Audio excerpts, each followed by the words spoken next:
Good morning all, and welcome to this meeting of the Clinical Care and Governance Committee of the Integration Joint Board.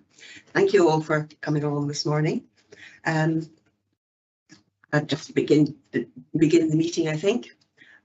First of all, are there any apologies? Have we had any apologies? We've got apologies from Andrew Muddy. Okay. And are there any declarations of interest? No. Okay. In that case, we'll move on to the item number 3, which is the minute of the previous meeting.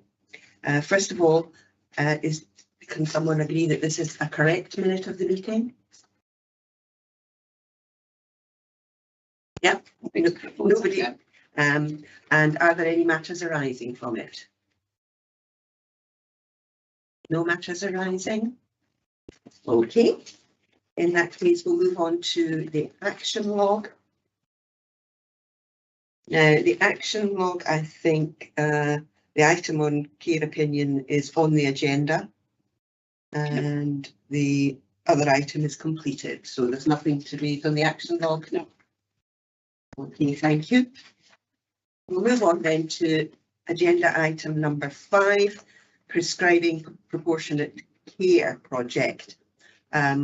Now, is this Gordon or Lynette or both going to speak to this one? Chair, it's Gordon Mackenzie. Lynette is with me. If there's any tricky questions about occupational therapy practice, I'm sure she'll jump in and help me out. Thank you, Chair Committee. On the face of it, a fairly positive report, I would suggest. Gives you the background to the prescribing proportionate care project, what we're doing, why we're doing it. The up to item 4.11 is mainly background, and I'm going to assume people have read that. There is some detail in the report about progress to date. The timing of the data collection and the report writing meant that we've only got the data in front of you for August, September, or to that point, which shows benefits from the project, undoubtedly. You can see as we roll forward that the benefit is accumulating. The latest figures that we have are that the project has probably saved something in the region of, or will save over a full calendar year, something like 6,000 hours of care. That equates in monetary terms to roughly £180,000. So we're already seeing substantial benefits in terms of the amount of care saved financially. Well, this project wasn't about finances, but it does show that we're making a decent return on our investment.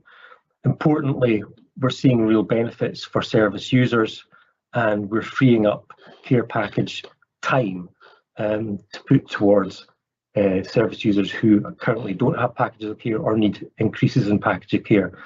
That's a fairly modest amount, I have to say. At the moment, we're talking about 11 or 12 packages of care being the sum total of what we've saved, but it's still a contribution towards the pressures that there are across the system.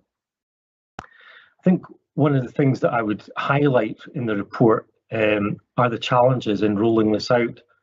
We had really good engagement, excellent engagement at the start of this process, especially during a very difficult time of pandemic. Got a lot of people along to be trained in the assessment, a lot of enthusiasm for it.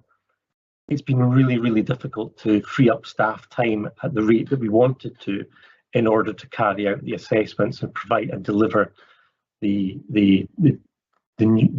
new type of care. I suppose we call it the new type of care that we're trying to deliver here. So the progress that we've made to date, although it's positive and we can see the benefits, it's not been at the rate that we hoped we would be able to. We're looking at a lot of different ways to try and increase that. It's a lot of it is down to staff time, particularly qualified occupational therapists, physiotherapists and the like, who are best placed to carry out these assessments. We're really, really challenged in that area in the community. We are, I wouldn't say desperately, but we are trying everything that we can to recruit additional OT into the OT support into the services. In order to do that, we've managed in the last couple of weeks to free up part-time OT to help us with this, and we'll push it forward through our in-house service and see if we can get some more traction on this. So overall, a positive picture. I would have liked it to have been better, quite a lot better, but the challenges I think that we've all got in terms of staff availability have impacted on this project like it has on many others. Thank you. Happy to take questions. Thank you, Gordon. It's really good to have a report that's, although perhaps not going as far as you had hoped, as quickly as you'd hoped, it's a win-win. It both saves money and increases the availability of care packages and enables more people to stay safely in their own homes. That sounds what's not to like, so perhaps more power to your elbow. Anybody got any questions or comments they want to raise? Yes. Thank you, Chair. Gordon, just to clarify, you mentioned the number of hours per year that we would expect, and then subsequently said quite a small number of packages. Is that, to be clear, is that the number of packages we're saving right now, or is that the number you can expect annually? It's just for clarification, thanks. Sure. That's the number of packages we're saving right now.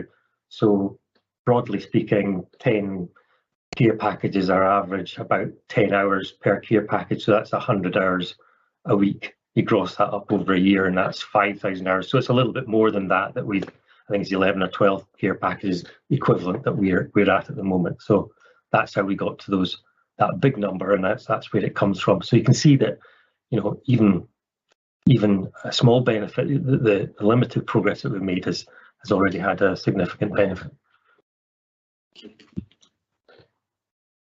Any other questions, comments? Can I just check, I take it that there is a follow-up happening so that we can get comments from the people who are receiving this service so that we can ensure that we can improve on it? Yes, we are doing that at the moment. I think one of the issues that we've come across, thank you for asking this question, Chair, it's quite a tricky one for us. We are having to chase up practitioners in order to gather that information. So we will continue to do it for a couple of months more until we feel we've got a body of evidence, qualitative evidence around it. I think, but further forward, we're looking to minimise the amount of data collection. We will still be getting that information and it will be held on service user case records, but we wouldn't be looking to gather that as a matter of course for reporting to the committee if that seems okay with you. Any other comments or questions? In that case, I think we've considered and commented on the content of the report and the progress being made. Thank you very much. Thank you. And now on to agenda item 6, the overview of the local oversight arrangements. And I think that's yourself, Suzanne. Yep, thank you, Chair. The report presented today is a summary of the range of Forth Valley and Falkirk groups who lead in key areas of activity such as public protection, adult support and protection, clinical and care governance and care home assurance work. And through reporting on this work of these groups, it's intended to provide assurance to committee members that the arrangements are relevant to the scope of the partnership. So the report provides updates on the Public Protection Chief Officers Group, and they have recently received a report on the learning review, which was led by the Adult Protection Committee. The COG agreed to support 4 recommendations presented to them from this work, and that's set out at 4.6 of the report. Further work will be done to implement these, and a meeting will be held with the Mental Welfare Commission to provide them with the findings of the review and improvement activity.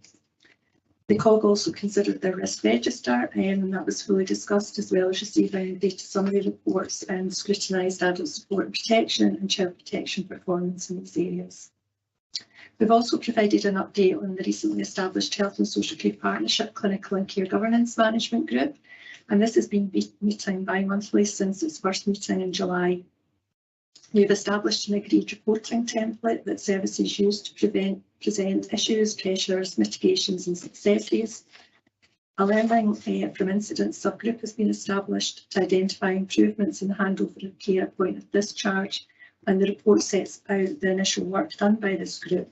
And committees asked to note that a further update will be presented once this work's been concluded. Section 6 sets out the NHS Forth Valley Clinical Governance Committee agenda and an update, as well as the Forth Valley Clinical Governance Working Group. I've also provided an update on our care home assurance work, and this committee will be aware has been regularly reported to them, and we've included an update on the completed care home reviews and the care home assurance group. At section 8 of the report, we've provided an update on the work of the Adult Protection Committee and covered their learning review work earlier in the report. An update on the joint work with the Child Protection Committee in Police Scotland to protect people vulnerable to being drawn into terrorism set out in the report as well. A joint Prevent Refresh presentation took place in October around this work. We'll also bring forward to future meetings the biannual report of the Adult Protection Committee and work being done around the adult inspection report. So once that's been considered by Adult Protection Committee in December, we'll bring forward a report to committee here. We've included as a new addition to the report an update on suicide and drug related death prevention work, and that's set out at section 10 of the report. There's been quite significant work that's been taken to develop the drug related death review process, and a significant number of reviews have been completed. And from this, an action plan and learning plans has been generated. So there is ongoing work to also develop a Forth Valley suicide and drug death prevention plan, and as noted, it will be provided an update to future committee. So in conclusion, committee is asked to note the recommendations of the report at 2.1, and I have colleagues that represent many of these groups at the meeting today here, so if there are any specific questions, you can pick up on those. Thank you. Thank you very much, Suzanne. Before I put it out to questions, I would just maybe like to ask you to say a little more about paragraph 5.3, where it's been identified there are a high number of incidents related to handover of care at discharge. And I wonder if you could just say a little more about that and about what is being done. Absolutely. Probably Gail would add more detail to that, and she's on the call as well. Okay. But it was work that we started to identify around just areas where we could make some improvements in discharge, and some of that arisen through some of our complaints work. But Gail, I wonder if you would like to add any more to that. Sorry, could you just repeat the question, please? It's at paragraph 5.3. There's a reference to the high number of incidents related to handover of care at discharge. And I just wanted a wee bit more clarity about what you mean by a high number and what's being done to address that. Okay, so basically what we notice is sometimes when somebody moves from hospital into the community, into a care home or into the community with a package of care, sometimes that doesn't go as smoothly as we would like. So what we've done is we've pulled together a team of a range of individuals, including the third independent sector representative. We've sought to understand what some of those situations have entailed. So as well as looking at each incident individually as it happens, as is normally done, we've taken the opportunity to take a holistic look at it to see what are the common themes, so we can seek to address those common themes early on. So one of the things that have come across is the need for effective communication. Sometimes the communications could be better in relation to the various handovers across different teams. So that's a key area. There's also been a sort of common theme around the discharge letter that goes out with people, making sure it's timely and contains all the information that's required. So by taking a learning approach, it's what we can focus in on the themes that we're noticing to improve the processes and systems to reduce the number of discharges that happen that aren't as smooth as we'd like them to be. Okay, thank you. That's always a theme, isn't it? The issues about communication and ensuring smooth communications happen. But just glad to hear that it's being addressed and looked at holistically, not just in relation to the individual cases. Thank you very much. Anybody else got any questions or comments? I've got Roger with his hand up. Roger Ridley. Thanks, Chair. A couple of questions for you, Suzanne. Firstly, it always occurs to me in relation to section 10, that the health services have quite a good system of supporting staff through the process when there's been a suicide or a drug death or even an alcohol death. But the council don't have the same support procedures for staff, and I was wondering whether there's a chance that these can be merged so that the system that the health services has, and which sometimes we piggyback on the back of as council workers, whether there could be a clear system, a joint system for the Health and Social Care Partnership, where obviously these can be very stressful times, these investigations and things can be very stressful times for staff, and it's really important to support staff through these events. I wonder if there's any way we can develop that. I can certainly take those comments back, Roger. I think that's a really helpful observation. I know there's been lots of joint work being done through the sort of Falkirk approach, but we can certainly take that through comments back to Elaine Brown and Martin. I don't know if you would want to add anything more to that. Sorry, could you repeat that, Suzanne? I couldn't hear you there. My internet's pretty weak today. Roger was making a point about how we support our council staff and colleagues if there are any sort of drug-related deaths or suicide-related death review incidents, and how we could perhaps look at that in collaboration with our council colleagues and have an HSCP approach. I hope I've reflected that correctly, Roger. There is. Yeah, they have a good system in the health service, and it's very supportive of staff, from my experience, but there's no equivalent in the council. There is a bit of work going on looking at how we can share the learning from those reviews more widely. It's fairly early days for the group coming together, and there has been quite significant learning that's been shared across partner agencies that have been specifically involved in some cases. But now that we have the ADP lead officer in post and the suicide prevention officer, the plans are to take that learning and share it on a more regular basis.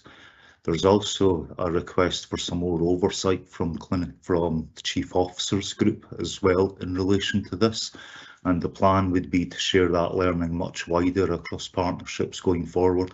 We are looking at how we can develop that programme along with the review of the ADP and other areas of work. But really, I agree, we need to make sure that frontline staff hear these lessons from all our learning reviews, not just in relation to the drug-related deaths and the suicide work, but also in terms of significant case reviews, etc. So we are doing a bit of work looking at how we can share that learning much wider. I suppose that was part of the reason that we'd established the Clinical Care Governance Management Group, so that we could look at that learning as a collective group in terms of the partnership leadership team, and then take that learning back to staff. We just need to finalise the processes for doing that, but it's definitely a work in progress, and I agree it's a really valid point, and it is in fact the whole point of those learning reviews, to share that, learn from that and change our practice. But it is very much a work in progress because it's fairly early days for these groups, but it's definitely a plan to take that forward. Hopefully that gives you some assurance that there is work being done. We're just not quite there yet, but hope to be in the very near future. Thanks, Thank you. Martin. I think if Patricia could come in on that point as well, please. If I could, and I think, Roger, you make a really good point, and it's something that we will look at. It's one of the potential benefits of integration, that we can take good practice in one area and put it across our whole integrated team. So I'll give you that commitment that we'll explore that, and I'll pick that up with colleagues. Thank you. I think that's. Roger has a second question. Sorry, do you? Yeah. Is that a legacy hand or a second question, Roger? It's a second question, is the Chair. Thank you. The other was just a bit of clarification in section 7. There's a chart, I think at the bottom there, that page, and I wasn't quite understanding the figures given out there, which seem to suggest that we have about 190 people in care homes throughout. I'm maybe just misunderstanding that chart at the bottom of that page 28. Are these people who in care homes who are older people, or do they include people with a learning disability and a mental, and those with mental illnesses, or and other things? What is this chart exactly saying? Could somebody say it? Thanks. Roger, this is the data in that table is about the reviews that have been completed in the 6 monthly reviews. So there's a requirement to review residents in a care home. So that's what the data is reporting. I'll have to check if it's including older people and adults with learning disability or others, unless other colleagues on the call are aware, but I can come back to you on that. Thanks. Can anybody answer that, or shall we leave Suzanne to come back on that one? Okay, if you could do that, please, Suzanne. Now, I do apologise. I'm not sure whether it was Stephen McAllister first or David Heron. I think it was Stephen, so if nobody objects, I'll go to Stephen McAllister first. Thank you, Chair. Just on the suicide and drugs death, but particularly suicide, the Samaritans do a lot of work in postvention and a lot of training, a lot of good access to training materials on our website. It'd be worth tying in with a local branch of the Samaritans in Falkirk to see if, I'm sure they would be willing to help in terms of supporting staff in the aftermath of any suicide related incident. It's worth having a look at. Thank you. So Suzanne is saying she'll pick that up and pass that on. Clearly, it's important that we use all the partners in the partnership who have that area of expertise. Thank you, Stephen. And David, Dr. Heron. Thank you. Good morning. Just going back to Gail's point, I mean, I think this is a really good area to focus on. Transferring care, medical transfers of care to general practice have been poor. There's been a lot of instances, and in fact, I think we need to go beyond just transferring inpatients. Actually, a lot of transfers of care happen with outpatient clinics, etc., and sometimes the transfers are not as good as they should be. The GP subcommittee identified this as a problem, and in fact we produced a paper that described what good transfer of care would be. We presented that to the interface group about 18 months ago. Unfortunately, the speed of change hasn't been adequate in the hospital, and I certainly welcome what the HSCP can do to assist with getting better protocols for how you transfer care to the community, because at the moment there's really tight protocols for how I'm able to transfer care to the hospital, and it does seem like there's a gap for how transfer of care out of the hospital is done. There isn't a standard, there isn't a protocol, and our secondary care colleagues sometimes seem to not be aware of what is a requirement. And we've seen as well with transfers of nursing care out to district nurses. We heard earlier this year about some instances where there was very poor transfer of care. So I think this is good that the HSCP are going to get behind this. I appreciate it's not all about medical and nursing transfer of care, but I would encourage us possibly to have a look at the GP subcommittee document about transferring care and seeing what parts of that as an HSCP we can support, and support our secondary care colleagues to implement it. Thank you. Patricia, would you like to comment on that? Thank you, David. I think this is a key piece of work. Gail and colleagues have already started on this with the recent workshop, doing a bit of a deep dive into this, but certainly it would be good to get a copy of that report, and we can look at how we can make some more progress with this. Thank you. Thank you, Patricia. I think that is important, and as we said earlier on, it's one of the benefits of integration that we may be able to address it in a more holistic way, hopefully. Any other questions or comments? In that case, I think we have considered and commented on the contents of the report. So thank you very much. We will go on now to the overview of inspection reports, item 7. Yes, Thank you. if you would, Suzanne. Thank you.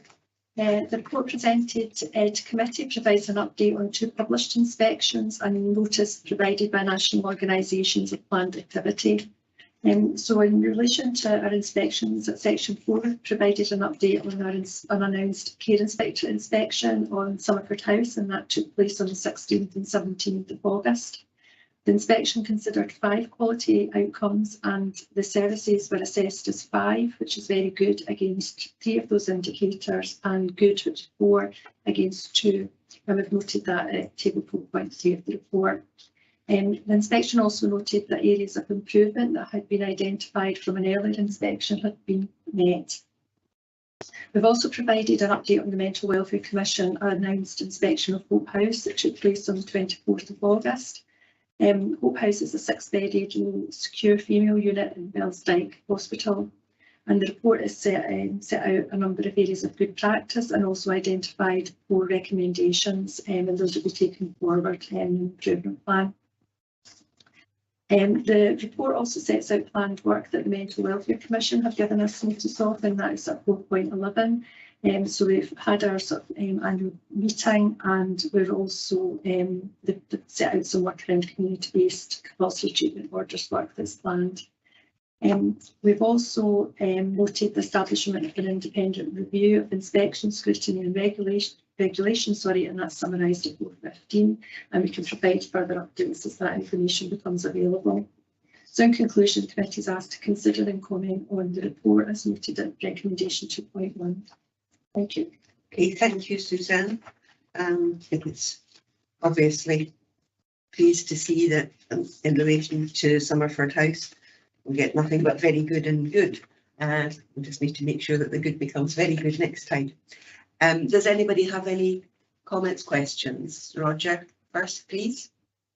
Thanks, Chair. Just very quickly, I noticed reading this that in point 4.13, 4.13, being affected directly here, that the MWC, Mental Welfare Commission, will be doing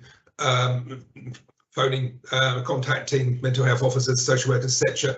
Is there any chance of being warned essentially that this is going to happen? Because it'd be useful for, I think, frontline workers to know that they might be contacted by the Mental Welfare Commission about these things, because none of us here were aware of this. Suzanne, or do you want to pick it up? No. Okay, so, well, the notification had come to us through the chief officer, so we would anticipate if there were any sort of any contact with our local area, that would come through that route, and at that point we would be alerting local practitioners around any requirements. So as we hear anything, Roger will let you know, but I could perhaps take that as an action just to follow up on any planned activity that's happening and let our local services know. Thanks. Can I clarify? This is going to be an inspection, that a piece of work that will be notified, as opposed to a surprise. It should be, because I think it's part of a themed programme. So the Mental Welfare Commission sometimes do thematic reviews across a range of partnership ways. So they might pick some areas or others. Okay, is that okay, Roger? Happy with that? Yeah.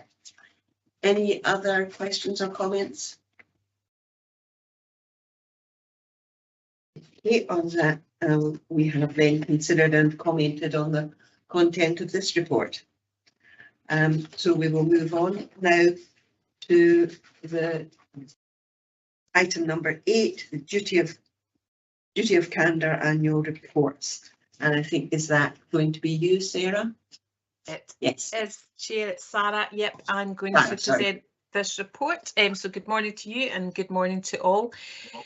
All health and social care services in Scotland have a duty of candour, and this came into effect in 2018.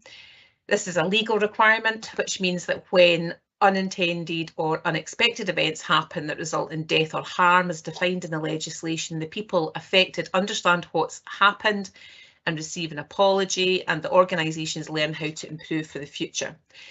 part of our duty is that we provide an annual report about how the duty of candour is implemented in our services.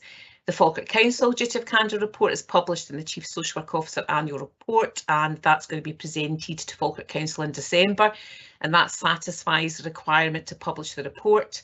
Both the Council report and NHS report are attached for your consideration at Appendix 1 and 2. Today, Clinical and Care Governance Committee is asked to consider and comment on these reports.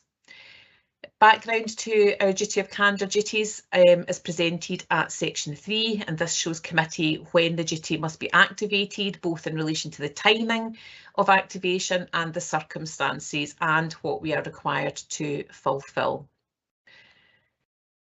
Section 4 informs you that the Council's duty of candour report is subject to agreement at full council and then makes its way to the Scottish Government and will be presented to the IGB in March. There were no incidents where the duty of candour applied over the reporting period.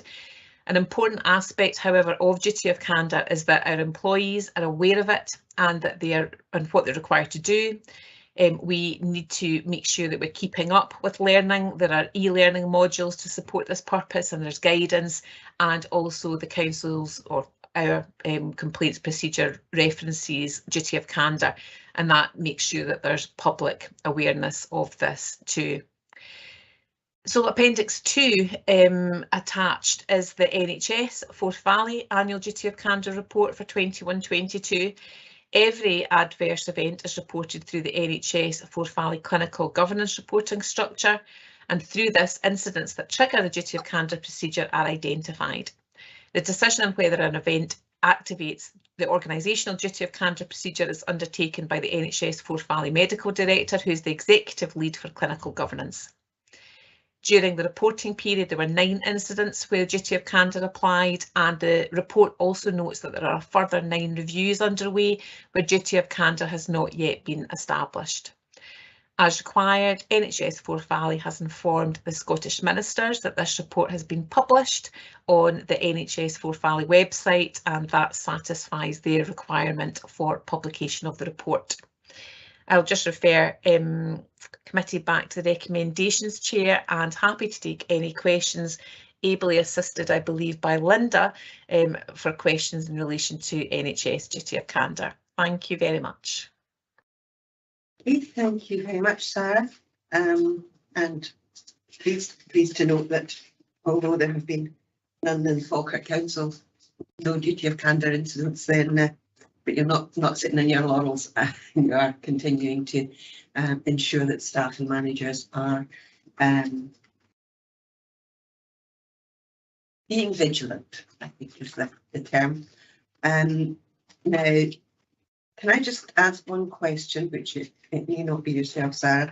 It's in terms of the incidents within the Health Board where a duty of candour is not yet established. I wonder if you could clarify that a little more for me, please. Would that be you, Linda? Yes. Thank you, Councillor Hannah. Yes, duty of candour. Obviously, we have professional duty of candour where every health and social care employee has has to inform any patient or relative if any sort of harm has come to them and apologise. The organisational duty of candour has very specific criteria, which is within the legislation. So sometimes if harm has come to a patient, we don't know until we've done a full review of all the circumstances. We've looked into the event. We don't know if it was a duty of candour or if it was an adverse event that unfortunately happened just due to natural causes. Sometimes that can happen when people have got underlying health conditions. So we do a full review. We always look at our duty of candour through our significant adverse event framework, which again is a national framework that we follow all the guidance around that. And sometimes it's not until that review is actually completed that we can establish whether it was an organisational duty of candour or whether it was an unfortunate adverse event that took place. But to provide assurance, Councillor Hannah, because we go through this robust process, all the recommendations for a duty of candour take place through our significant adverse event review process. We contact the patients or families, we meet with them, we share the report with them, we produce an action plan at the end of it and share it with the teams, and we ensure that learning's shared. So even if we haven't established it during the reporting period, if we do establish it, we've covered all the criteria for the organisational duty of candour requirements because it goes through that process. Okay, thank you very much, Linda. Any other questions? We have David Heron here first, I think.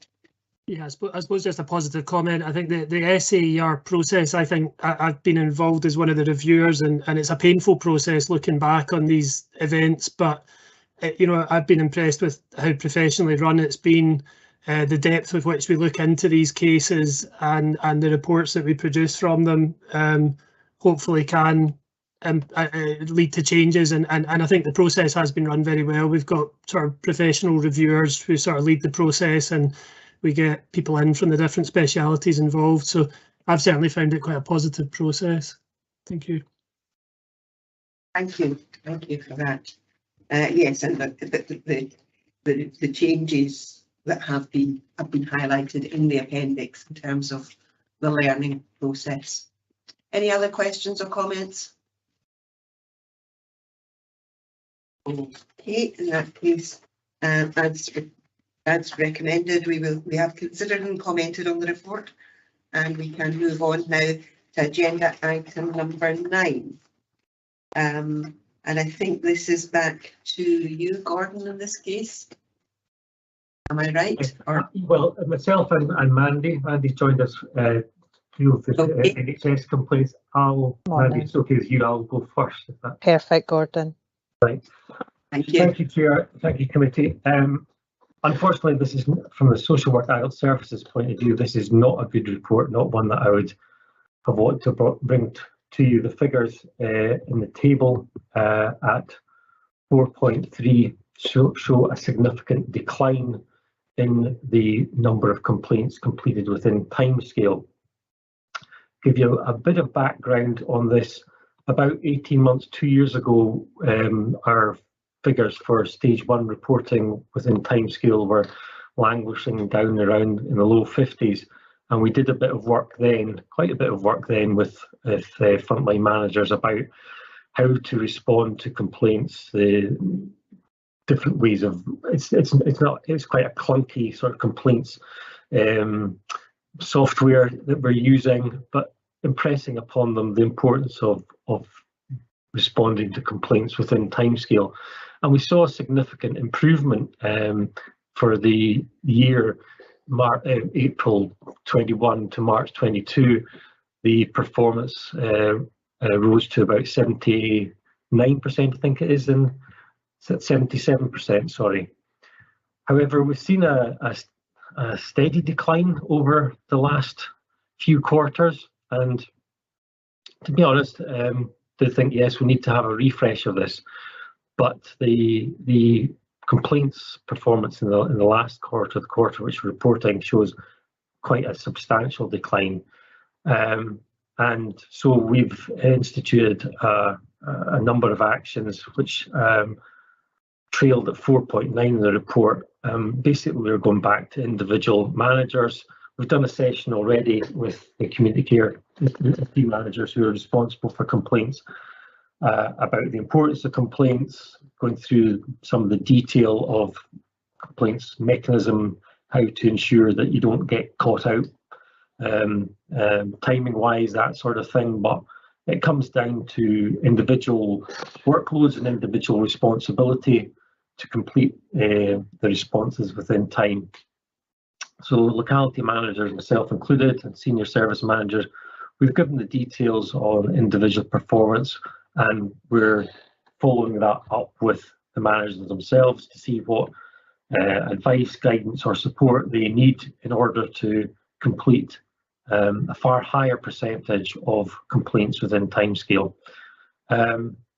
That's really it in a nutshell. I think that's the main points I wanted to get across today. Unfortunately, given the time lag, it's probably going to be 2 quarters before we see a significant improvement again. I'm absolutely determined to ensure that there will be a significant improvement, but we're already part way through this quarter, so I'm not expecting to see an immediate improvement that will come through in the figures, but definitely within 2 quarters I would be expecting to see the figures go back up into the 60s and hopefully into the 70s. That's my part of the complaint report. Probably best if we take questions on this first and then hand over to Mandy, I might suggest. Okay, we can do that. And clearly it's very disappointing to see the lack of improvement going, the deterioration in the procedure, because complaints procedures are really important because they enable us to learn from where things have not gone as we would have hoped they would. So it is as you say, a disappointing report. Do you have any questions on what Gordon has covered so far before we go over to Mandy? I think Roger, you came first. Roger Ridley, if you please. Thanks, Chair. Just very quickly, I find it quite helpful in the health side of this report, table 3 there just charts a bit about whether the complaints are coming in. I was wondering whether there's any chance of having a similar table for the social work side of complaints. Yes, Roger, we can. Sorry. You answer that then, please. Yes, go ahead. Yes, we'll get something together on that, Roger, for the next report. I think that's a good point, that this is health and social care partnership and we should try to look at the two together if we can. Margot. Just to say, perhaps I should leave this till after Mandy has had a chance to speak and the care opinion report, but would you agree that one of the factors in this is the fact that care opinions perhaps dealing with some of the less complex issues and settling them, and secondly that what the actual process is, the complex cases are the ones which are taking the time to investigate and settle, and that's slightly skewing the result. Unfortunately, that's not the case. The stage 2 reports, if you look at the table, the stage 1 reports are the less complex. The stage 2 reports are the ones that are more complex, and there is a greater time scale given for those. It's 20 days, 20 working days for stage 2 to take account of that. They're much smaller in number, and there's a relatively good performance there. I think over the year it's about 86% performance on stage 2 at the moment. So the stage 2 part of it is not so bad. So it's better than it has been, but the stage 1 is where we are. Part of the discussion with individual managers about individual complaints is about, you know, is that complex complaint that needs to be moved to a stage 2, and we can do that, but it's not coming through to me that is the issue. The issue is about prioritisation of complaints amongst many other things that managers are having to deal with. But as the chair has said at the start earlier on, complaints are really important for learning. You know, when something has gone wrong or may have gone wrong, the first thing we need to do is respond to people in a timely manner. So thank you for that suggestion, Margot, but I think we need to look at how we're dealing with the stage 1 complaints, the straightforward ones. Thank you. Thank you, Gordon. Mandy, would you like to come in at that point? Absolutely. Good morning, everybody. I've got a bit of a mixed bag this morning for you. Some good news and some not so good news. So between April and September, a total of 13 complaints have been received with regards to the delegated functions for the partnership, and overall end of year performance for both stage 1 and stage 2 combined, sitting currently at 69.2. During September, the partnership received 2 stage 1 complaints and achieved a 100% performance, which is fantastic. However, the stage 2 performance has dropped to 60% at the moment. For me, that's indicative across what's going across the whole organisation within NHS Forth Valley. Stage 2 performance has dipped because of the difficulties that conflicting priorities, and our complaints at stage 2 we're seeing a lot more complex complaints coming in, managing lots of different areas. However, the good news for September is that the 9 complaints that were received in for Q2, sorry, I'm saying September, but it's Q2, none of them were upheld. They were all not upheld. The top 3 themes at the moment for the year so far is staff attitude and behaviour, communication where patients and families feel they're not being given the full information, and patient privacy and dignity as well. Out of the 17 departments, only 4 have received complaints so far this year. Woodlands, District Nursing, AHP, Outpatients Care Group, and Thistle Suite. Like I said, the good news is that all the complaints, there's a high percentage are not upheld. With regards to the Ombudsman, this is also a good news. There has been no complaints received this year so far from the Ombudsman regarding the partnership, so I think that should be celebrated as well. And that's all I have to say from the health side of things. Thank you. Happy to take questions. Thank you, Mandy. As you see, it's a mixed bag, but yeah, not happy reading. No. Can I just ask you to say a little about what learning has come from the complaints that there have been, and where? So this quarter there hasn't been any learning, so none of the complaints were upheld, which means that there was no learning for staff to instill. I can do a pool and actually put into the report for you for the next time round for overall learning, but for Q2 there was no learning at all to be had because the complaints weren't upheld. I think that is important that we look at learning. Absolutely. The whole procedure is about to try and avoid there being any complaints.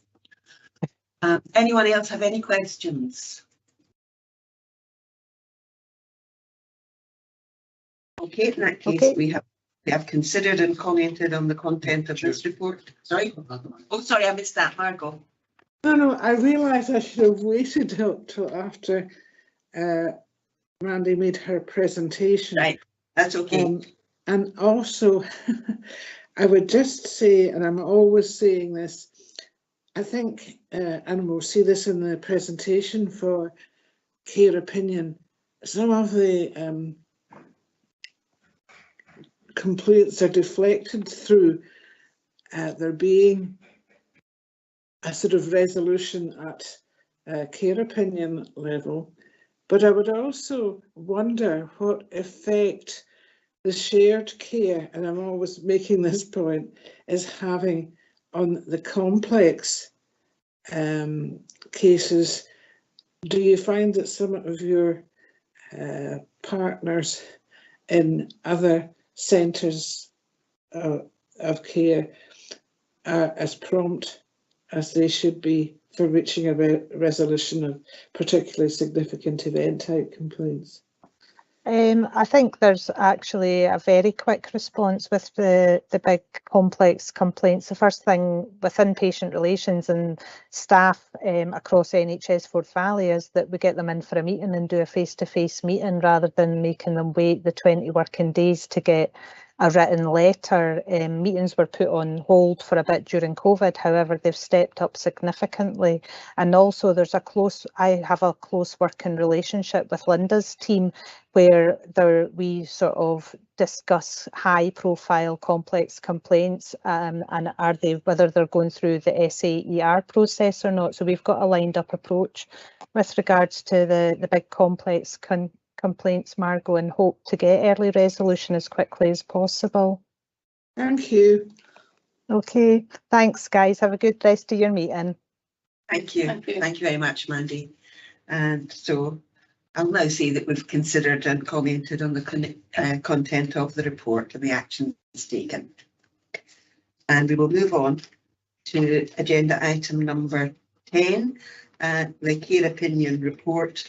And I think that is Leslie that will be speaking to that report. Am I right? Yes. Thank you, sorry. Thanks. The purpose of this report is to provide committee members with information about care opinion, which the senior leadership team have recently agreed to be implemented across the Health and Social Care Partnership. So Care Opinion is an online platform where people can provide feedback about their experience of health services and also Care Inspectorate registered social care services. Regular reports are then generated to give the partnership an overview of response themes, areas of good practice and also improvements. And obviously, staff from within teams are able to provide a response to the feedback provided by service users.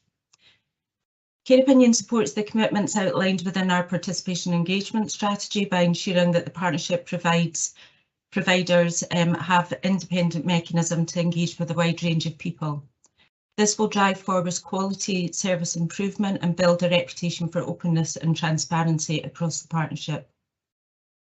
It's important to note that all stories are moderated by Care Opinion before being published, and this may include contacting the author directly to ask for clarification around the points raised. Care Opinion also remove any profanities and discriminatory language from feedback. Stories are also categorised with a criticality rating of between 1 and 5, 1 being very positive. If any stories are assigned a rating of 4 or 5, the partnership will be contacted and provided an opportunity to consider their response before the story is actually published. The implementation process requires a significant planning and resource, and an implementation group has been established, including representatives from localities, performance, commission services and communications. The NHS Forth Valley Patient Experience Manager is also involved, and NHS Forth Valley have been using Care Opinion for 6 years, so there's fantastic experience and learning to be taken from that. We are in the process at the moment of mapping out all of our current partnership services and identifying leads who will be responders to the stories. Communication and training will be absolutely critical in the implementation. Staff need to feel confident and supported in providing responses, and we will take the time that's required to ensure this is the case. Initially, team managers will be responders, but as time goes on, we would want to develop expertise within frontline staff to also be able to respond as well. At this time, due to the kind of the detailed process around about implementation, we are planning to launch Care Opinion around about May 2023. I'm happy to take any questions. Thank you very much, Leslie. Any questions or comments from anyone? Roger Ridley again. Thanks, Chair. Just very quickly, thanks, Leslie. I'm pretty positive about the rollout of this project. Just you're saying and you emphasised there, so thank you for that, that engagement with staff is going to be really important. Can I just check that the unions will be involved in that engagement process? Absolutely, yes, and we'll follow the process that NHS Forth Valley took in terms of their implementation. So yeah, so we'll engage as and when is relevant. I would have to stress that we're at very early stages at the moment. So the implementation group has literally met once. So once we're a little bit further forward, we'll be in touch as necessary. Great, thanks. I think Patricia would like to make a comment too. I think Leslie and Roger, it'd be helpful just to put that on the agenda for the next Joint Staff Forum so that we can give the Joint Staff Forum an update on this. I think that'd be helpful. Thank you, Patricia. Anybody else? Any comments or questions? I think this is a really interesting development and another way in which we can learn, perhaps, from the stories that people have to tell. So I think they have now considered and commented on the report. So thank you very much, Leslie, and we look forward to hearing more when it's gone further forward. So we'll now go on to agenda item 11. That's the hospital acquired. Oh, sorry. Jonathan's here. Jonathan's here for this item. So the hospital acquired infection performance report. If you would like to take that away, Jonathan. Okay, thank you, Chair, and good morning, everyone. So this is the quarterly report for July to September this year. Overall, just give you a quick overall, it's been relatively quiet this quarter, so which is good, and I'll explain a few of the things throughout my presentation. First, starting on the situation with COVID at the moment. At the start of this quarter, we had within the hospital setting around about at most around about the mid-60s inpatients, which is quite high, higher than what we would like. But over the course of the quarter, we'd seen a general decline now. And just to give you an update of where we are currently, we have 14 patients in the hospital now with COVID. So numbers have certainly reduced now. You know, we're heading in the right direction here. Major changes within the guidance this quarter was to do with stopping asymptomatic testing. So in the past, anybody admitted into the hospital setting was screened for COVID, and this is probably why as well our numbers are lower now. So we're not picking up old infections, because the limitations of the PCR test that we do, it will pick up old virus for up to 90 days past infection. So that was one of the major changes, and also asymptomatic testing on frontline staff as well. So that's where we are at the moment with COVID. In terms of our hospital onset COVIDs, so these are the ones that are classified nationally as those that are acquired within hospital during their stay and not developed in the community before coming in. So we were sitting at 17% compared to the national rate of 24.7%, so which is good. Unfortunately, now the national data has changed, and the comparative tables now that they're producing, because of the change of the asymptomatic testing, some boards are doing differently. So we're comparing apples with pears now. So I won't be including the table on page 4. Because it doesn't really give you a great deal of detail in terms of a national comparison of how well we're doing compared to other boards. But as you can see in the table for this period, that we were sitting comfortably lower than the rest of the boards across Scotland, with the exceptions of Dumfries and Galloway, so and the island boards. So we've always been and remained in that kind of category ever since throughout the pandemic. Just to give you a quick update on the standards and guidelines that have been changed, and HAI ones as a whole. I mean, in May this year that we saw the new HAI standards that applied both to the hospital settings and beyond and further, including the care homes. The care inspectorate are actually leading this, so embed, but we're also providing support, to care homes where needed. Moving on to the annual operating plan targets, as you're aware, I mentioned this at the last meeting there, this target was originally set for March 2022, but was extended due to the pandemic, so it's extended to March 23. So there are 3 targets: the E. coli bacteremias, Staph aureus bacteremias, and Clostridioides difficile infections. So for our E. coli ones, and I've mentioned this before, we have particular challenges around achieving this target. Our primary challenge around this is those infections that are acquired at home, and instead of, rather than being infections developing in the hospital. So that's our biggest challenge, and the predominant infections that are related to these are lower urinary tract infections and biliary associated infections. So those are patients coming in with gallstones and so on, and urinary catheters. So we've done a bit of work looking at the ones in the community. We've looked at the biliary sepsis, and from an infection prevention point of view, there's nothing that we can see that we could limit this. This is all based on individuals' diets, and all those kind of things can exacerbate gallstones and so on. So it's a very challenging thing. We are trying to, from the hospital point of view, turn around these patients very quickly and have some surgical interventions.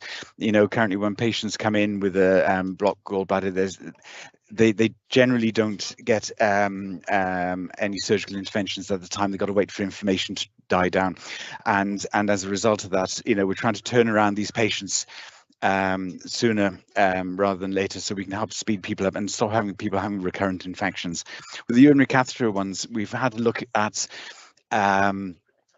those patients who are cared for out in the community, and we found no evidence to suggest that there's any improvements that can be made. The district nursing, from looking at their notes and the interventions that they put in, shows that there are good practices being undertaken out in the community, which is really reassuring.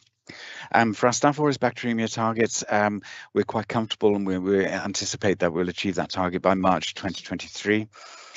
For our Clostridioides difficile rates, we're a little bit above trajectory at the moment. We had a couple of peaks in this quarter, or one peak in the quarter, and we're doing a bit of work around that. We do believe that Clostridium difficile now can be associated with seasonal variation as well. So I can talk to you a little bit more about that later on in this document.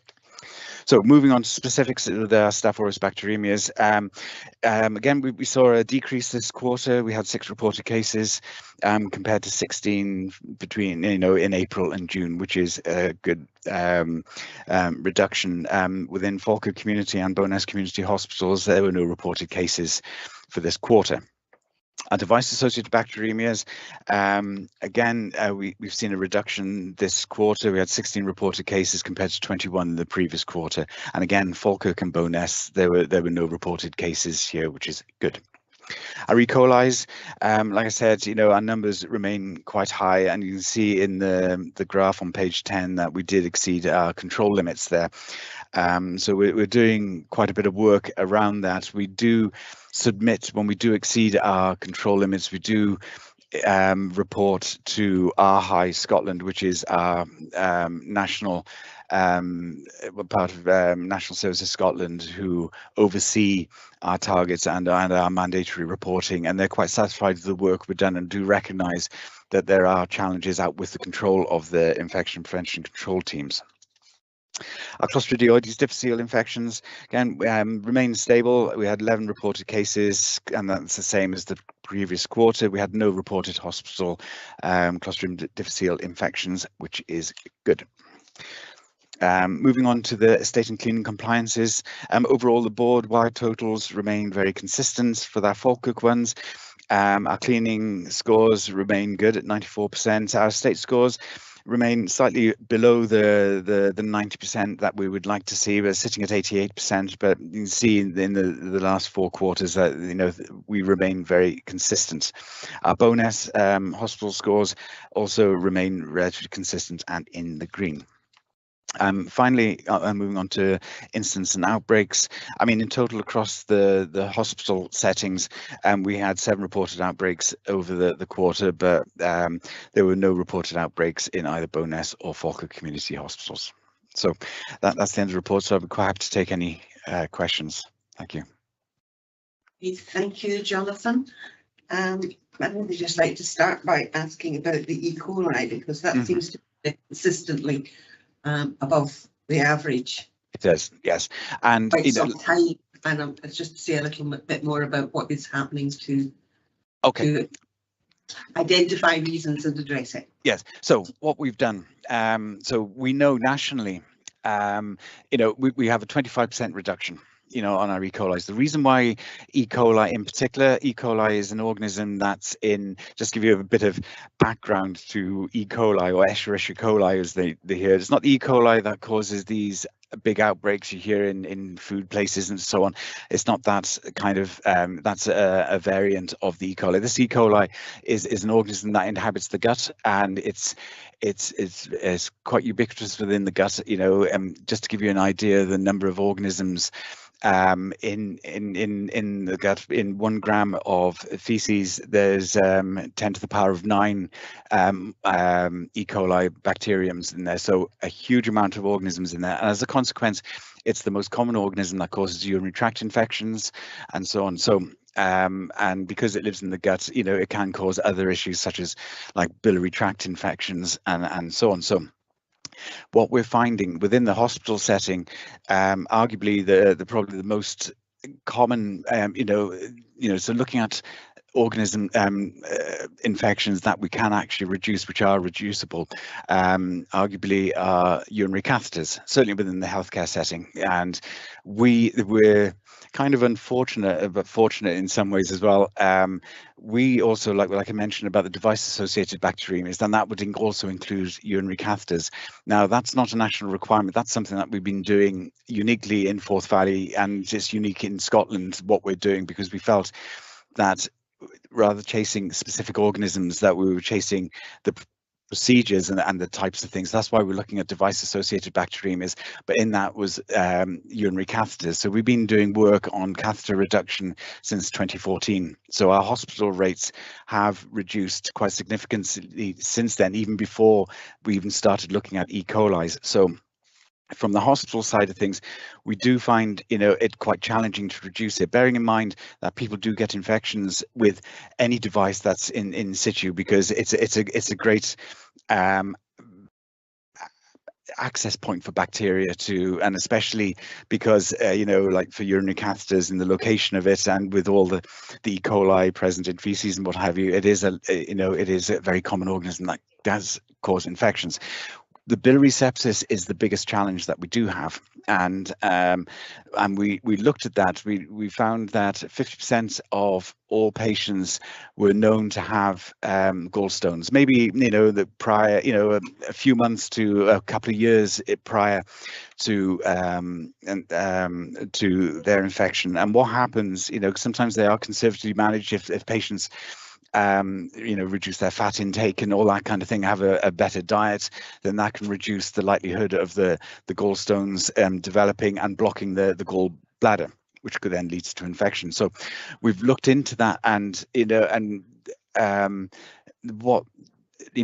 couldn't find anything from an infection prevention point of view, but we have shared our data with the surgical teams, and they're trying to get a turnaround time to improve the turnaround time. So when patient does present with sepsis, quite often they can't operate on the gallstones because due to the inflammation and things. And so what happens, the patient once everything's settled, there's antibiotics, pain relief and what have you. Once that settles down, then they're asked to come back to have that interventional surgery to remove the gallbladder or what have you, put a stent in and things like that. So you can't generally do it when, as they describe, the gallbladder is hot, if you like. So it's called a hot gallbladder when there's inflammation.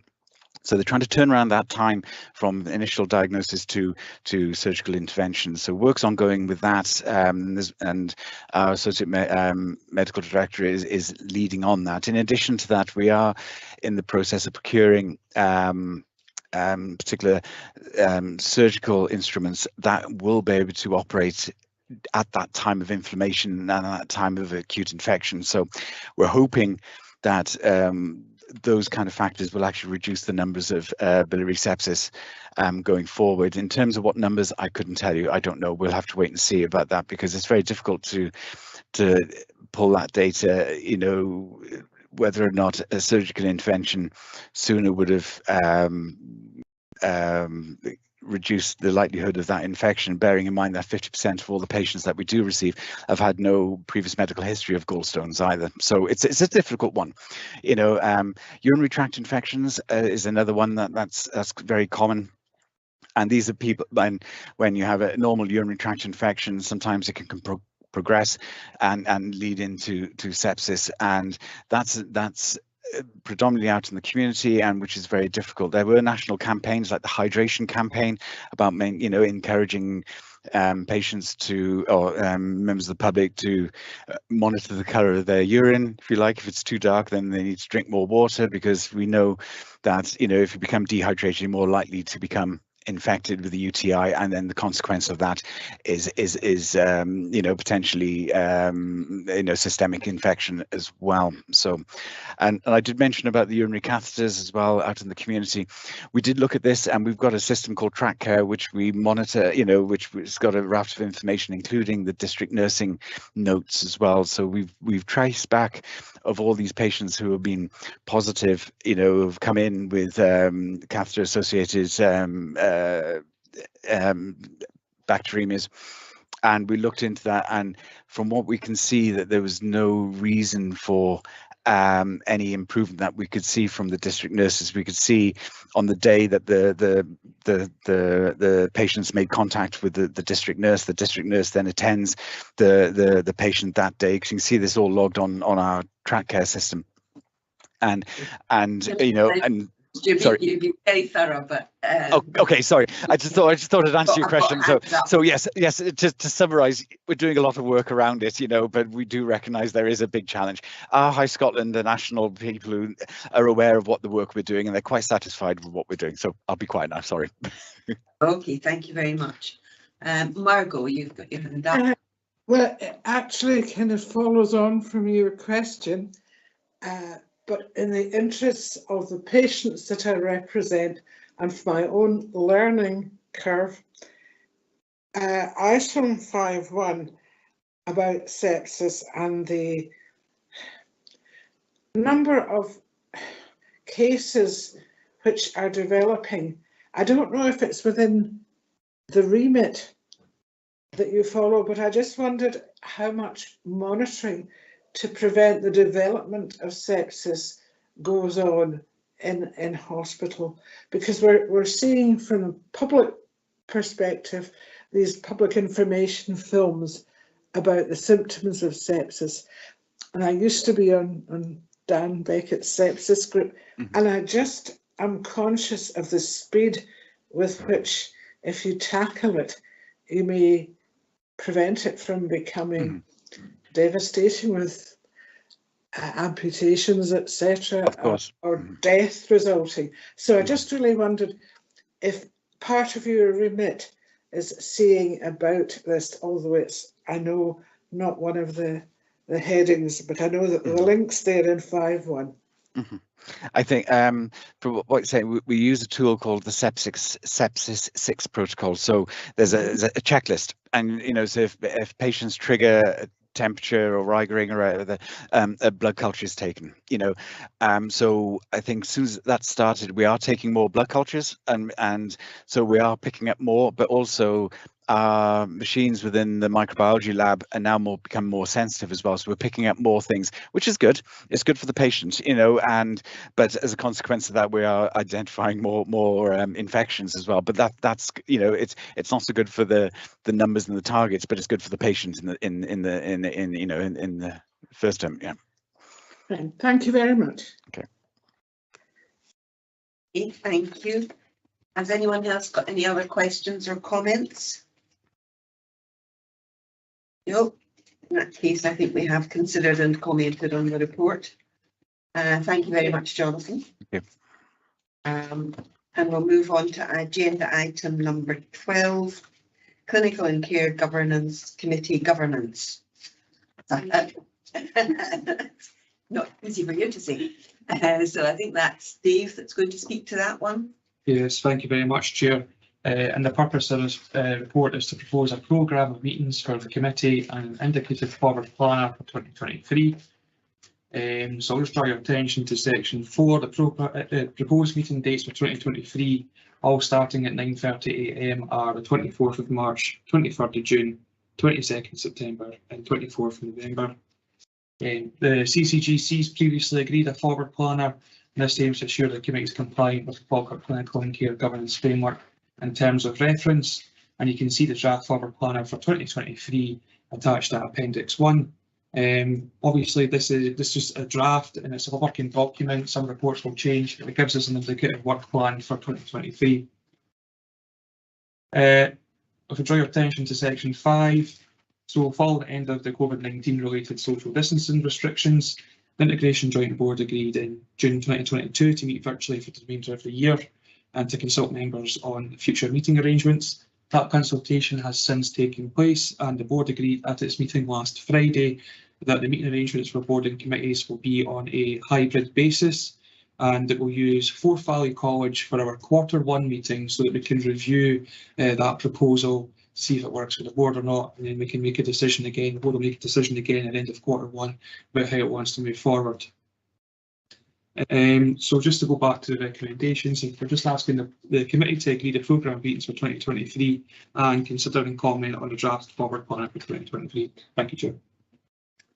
Okay, thank you, David. Does anyone have any questions or comments? And can we agree the programme of meetings for 2023? Everyone in agreement? I see no one saying otherwise. So we have considered and not commented on the draft forward planner for 2023. So can I assume that that is everybody's quite comfortable with that? Thank you very much. So agenda item number 13, the overview of national publications. And this is again you, David, I think. Yes, thank you very much, Chair. I'm used to speaking twice at a committee meeting. Usually I'm the person to be quiet boy who takes notes in the corner and operates Teams, but moving on up. So this report provides an overview of national reports that are relevant to the partnership that have been published since the last committee meeting on the 26th of August. We have a total of 7 reports that have been published. So the reason that we have this report is that the committee's received a regular overview report since 2020, where there have been publications of relevance to the partnership. This arrangement recognising national publications may need to be considered across a wide range of settings, such as the IJIB or Audit Committee, depending on the nature of the reports. And where those reports are not considered by the IJIB or Audit Committee, a summary of those reports will be included in the overview report. Committee members can always highlight if they think they need more detailed consideration of any report, and if so, what the appropriate reporting route would be. At section 4, we have an outline of the reports at the table there, and you can see we have reports from the Mental Welfare Commission, Scottish Government, and the Scottish Parliament Health and Social Care Sport Committee. And there's an executive summary provided at section 4. And if you can click on the link, you'll find the full report, which you can read in more detail. And we're just asking the board to consider and comment on the content of this report. Thank you. Okay, thank you, David. Does anyone have any questions or comments on the report? In that case, I think we can say we've considered and not commented on the report. So thank you. That was the last item on the agenda. And this is, of course, the last CCG meeting of this year. It seems a bit early to be wishing you all a Merry Christmas and a Happy New Year. But for those of you that I may not see between now and then, I do wish you that. And a healthy and happy holiday period when it comes. And I look forward to seeing you all in March 2023. So thank you very much, everyone. Thank you, Chair. Thank you.